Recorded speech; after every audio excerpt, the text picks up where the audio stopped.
Naaresto ng PNP Anti-Cyber Group ang isang programmer na nasa likod umano ng phishing scam na nambibiktima sa ilang mga kliyente ng bangko sa isang operasyon sa BGC sa Taguig City. Nakilala ang naarestong suspect na si Queen Emil Mendiola, 27 years old, residente ng Tanawan, Leyte. Ayon nga dito kay PNP Anti-Cyber Group PIO Chief Police Lieutenant Colonel J. Guillermo, na aresto ang suspect sa bisa ng warrant of arrest sa kasong paglabag sa Republic Act 10175 o Cyber Crime Prevention Act of 2012.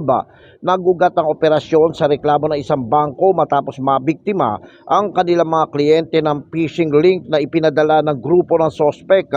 Modus umano naman ito na magpadala nga ng phishing link sa kanilang biktima, at kapag naklik ito ay doon na pinapasok ng mga suspect ang account ng biktima para i-hack at kuhaan ng pera.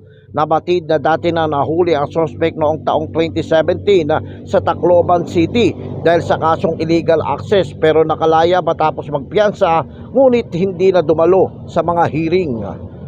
Ako si Jojo Sikat, walang inaatas ang balita.